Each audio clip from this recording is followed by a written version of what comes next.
Hey everybody, I am doing this video today on candles and burning candles. I decided to do this video because a lot of people that grew up like me, Pentecostal and Holiness Church, we learned that it's evil and it is against the word and all those things to burn candles and to pray and things like that,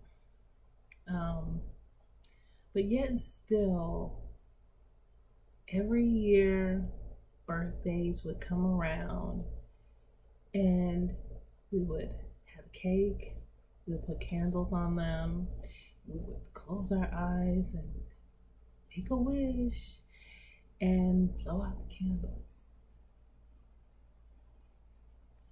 And as I got older, I was like, okay, well, if that's wrong, then why do we do it every single birthday? So I decided to do my own research and fill things out for myself. It's my washing machine and dryer going on at the same time. So yeah, I decided to do my own research and really get into it. And one thing that I've learned in my own walk through my own spirituality is that everything cultural that Black people have done, they've made into something evil, right? All right, praying and communicating with our ancestors and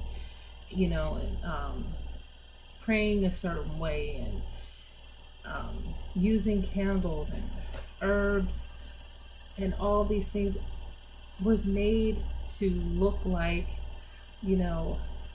the Africans were doing something sinister, sorcery, and which is where that word voodoo came from. It wasn't what it was called originally. It was just a bunch of people who didn't understand what was going on. So my own walk, I started to use candles to communicate with my own ancestors,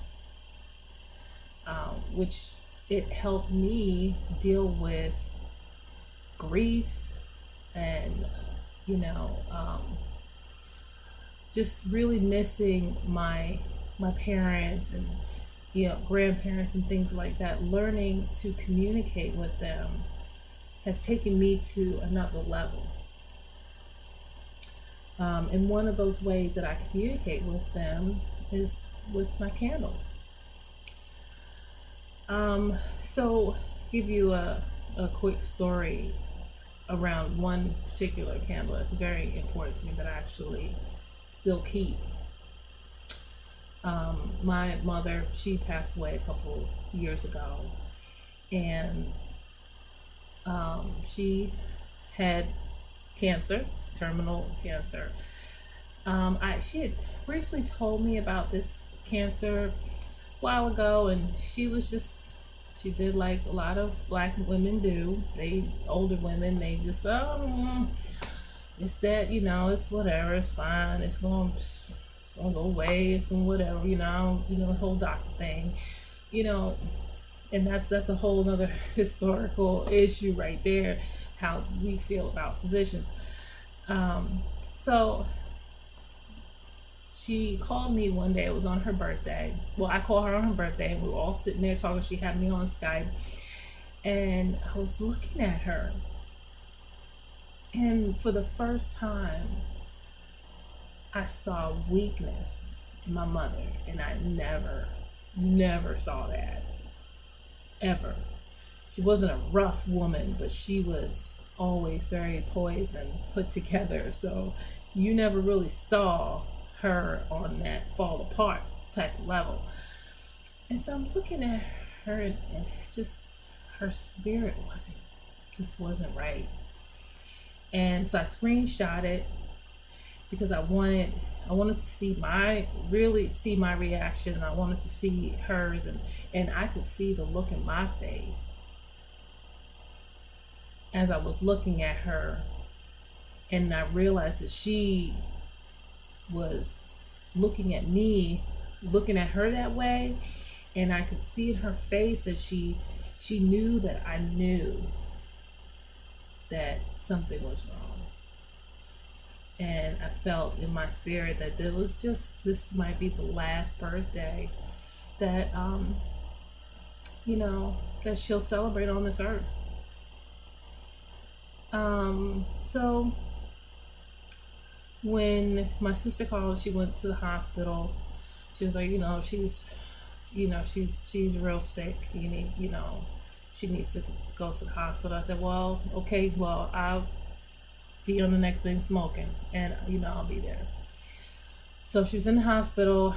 Got plane tickets. I was able to get there, and just being able to take care of her and all those things was just one of those things that I've always wanted to be able to do for my mother, and not while she's sick. I just wanted to be able to reciprocate anything that she had done for me as a child, and being able to take care of her was just meant a lot to me.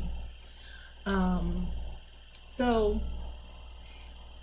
she had started we were talking about chemo and everything, and brother didn't want to. It was a whole whatever. But so to move ahead, I went home. She told me, you need to go home. I'm gonna be fine. I'm gonna be okay. Just go home, and don't worry. Just go home, and you need to take care of your kids. Basically, I was there for a week. Almost a week. So I went right home, and I lit the candle, and I knew that I was not lighting this candle because I wanted spirits to heal my mother.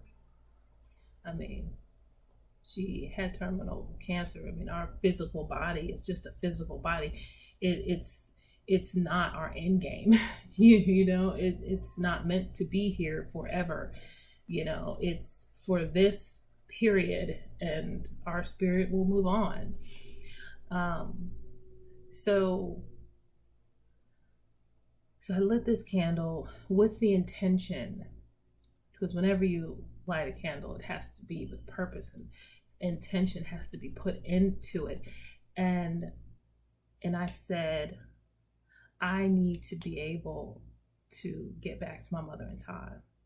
I need to know when it's time for me to leave, because we were just moving into a new house. We were just closing that Monday. I needed time. My kids were physically just starting school. I needed time to get things in order so that I can get back to her, to do whatever, whether it was go back and bring her with me, whatever. I just needed time. And that was my intention that I put on this candle when I lit this candle, and I said, please just let me know when it's time for me to go back. So my days went on. We closed in the house. We're doing all this stuff. I'm bringing the kids to school and talking to my sister and my mother every day. And all of a sudden, I walked into the bathroom, which is why I kept my candle in this area. It was private. And it caught my eye because it was flickering like crazy, like somebody had straight up dropped something, and it was going all over the place.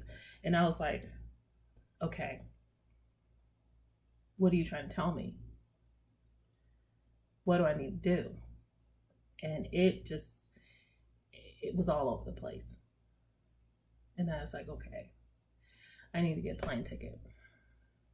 it's time for me to get a plane ticket. So found some plane tickets, got out of there, me and my 1-year-old at the time.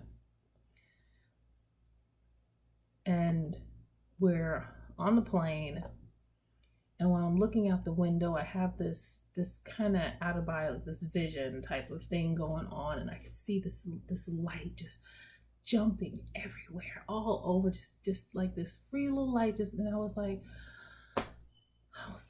she's leaving. She is leaving. Oh my, and I need to be there. I need to be there. I was like, I knew myself, I wanted to be there. Her last breath, I wanted to be right there with her the whole time. But I knew my mother didn't want that. My mother, she had a lot of pride, and she was a very peaceful person. And I know that the last thing she wanted was to be in the middle of so much hurt and pain and all of that. Was not her. She didn't like those types of energies around her. So I knew that she was transitioning at that moment.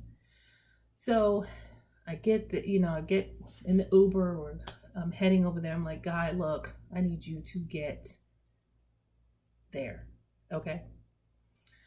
So as soon as right before we pull in, my sister calls me and she says she's gone. And, I ran into the house with my son, and the first thing, I needed to hug her, because I know the transitioning process, it's not like, the spirit just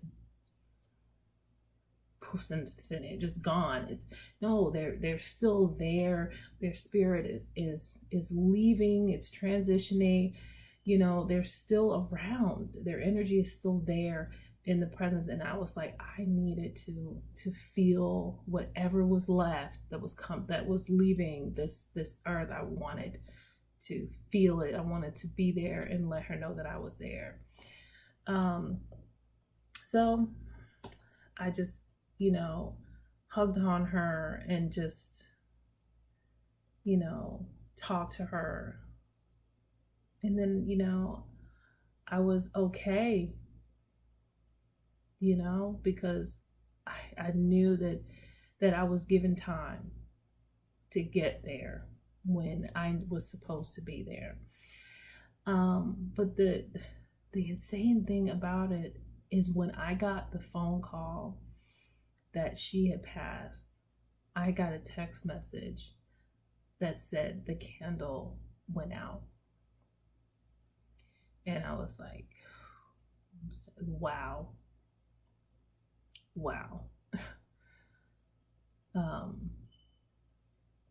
It's amazing, because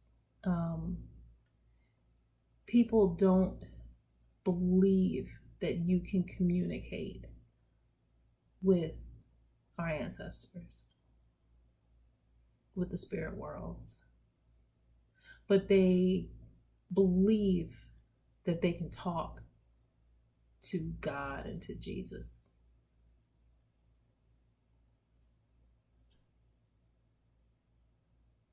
Do you understand why that is just a little ridiculous?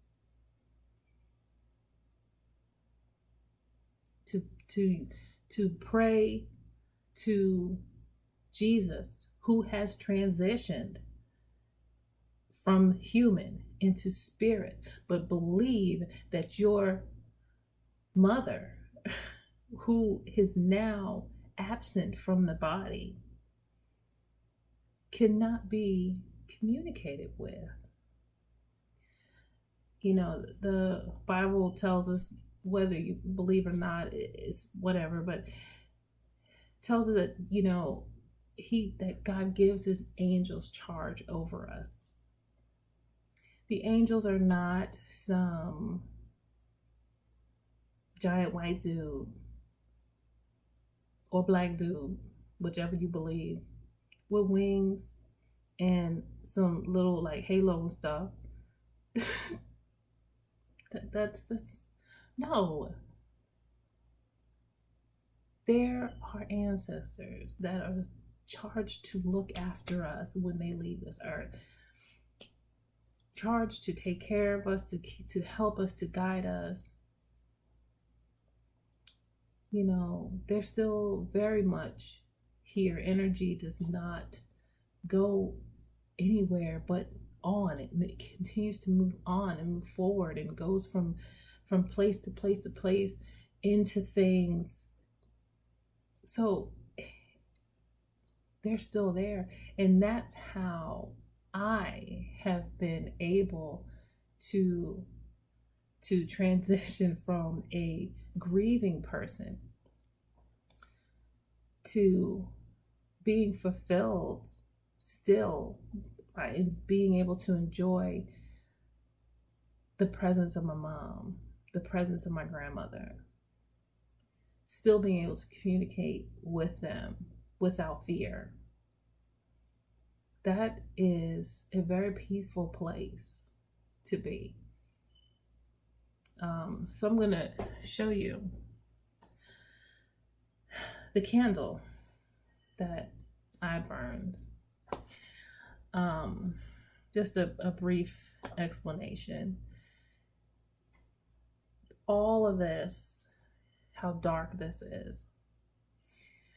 Now, like I said, when I burned this candle, I was not burning it with, the thought that she was going to be healed. I was burning it because I needed time to be there with her. Whatever time she had left, I needed to make sure that I was there. So all of this darkness was,